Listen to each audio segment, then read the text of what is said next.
ಮಾಧ್ಯಮಕ್ಕೆ ನನ್ನ ನಮಸ್ಕಾರಗಳು.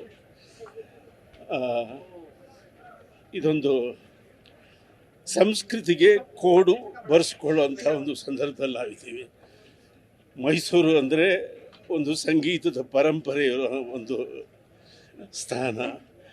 ಕರುನಾಡು ಅಂದರೆ ಹಾಡು ಮತ್ತು ಸಂಸ್ಕೃತಿಗೆ ಶ್ರೇಷ್ಠವಾದ ಜಾಗ. ಇಂಥ ರಾಜ್ಯಕ್ಕೆ ಒಂದು ಸಾಂಸ್ಕೃತಿಕ ಕೋಡು ಮೂಡಿಸ್ಕೊಳ್ಳುವಂಥ ಒಂದು ಸಂದರ್ಭ ನಮಗೆ ಒದಗಿ ಬಂದಿದೆ. ಸುಮಾರು 5-6 ವರ್ಷಗಳಿಂದಲೇ ಜಾನಕಮ್ಮವರು ನನ್ನ ಕಡೆಯ ದಿನಗಳು ಕರುನಾಡಲ್ಲಾಗಬೇಕು, ಅದರಲ್ಲೂ ಮೈಸೂರಲ್ಲಿ ನಾನು ಇರಬೇಕು ಅಂತ ಅವ್ರು ಆಸೆ ಪಟ್ಟಿದ್ದರು. ಇಬ್ಬರು ಶ್ರೇಷ್ಠ ಗಾಯಕರು ಈ ಕರುನಾಡನ್ನು ಅಷ್ಟು ಮೆಚ್ಚಿದ್ದಾರೆ. SPB ಅವರು ಕೂಡ ನಾನು ಮುಂದೆ ಹುಟ್ಟಿದ್ರೆ ಕರ್ನಾಡಿನಲ್ಲಿ ಹುಟ್ಟಬೇಕು ಅಂತ ಆಸೆ ಪಟ್ಟಿದ್ದಾರೆ.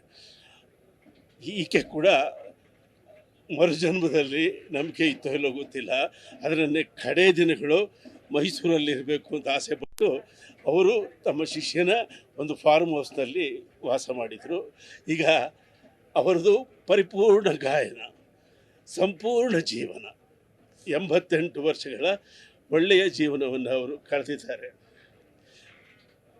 ನಾನು ಮೈಸೂರಿನ ಉಸ್ತುವಾರಿ ಸಚಿವರಾಗಿರ್ತಕ್ಕಂಥ ಯತೀಂದ್ರ ಸಿದ್ದರಾಮಯ್ಯನವರಿಗೆ ಈ ಮೂಲಕ ಒಂದು ಮನವಿ ಮಾಡ್ತೀನಿ. ಅವರು ದೈವಭಕ್ತರು, ಎರಡನೇ ಮಾತಿಲ್ಲ. ಜಾನಕಮ್ಮನವರು ಕೂಡ ದೈವಭಕ್ತೆ. ಸಂಗೀತಕ್ಕೆ ಸಕಲ ದೈವಗಳು ಮಾನ್ಯ, ಸಂಗೀತಕ್ಕೆ ಸಕಲ ದೈವಗಳು ಮಾನ್ಯ. ಅನ್ಯವೆಂಬುದಿಲ್ಲ ಆನಂದಕ್ಕೆ, ಅನ್ಯವೆಂಬುದಿಲ್ಲ ಆನಂದಕ್ಕೆ.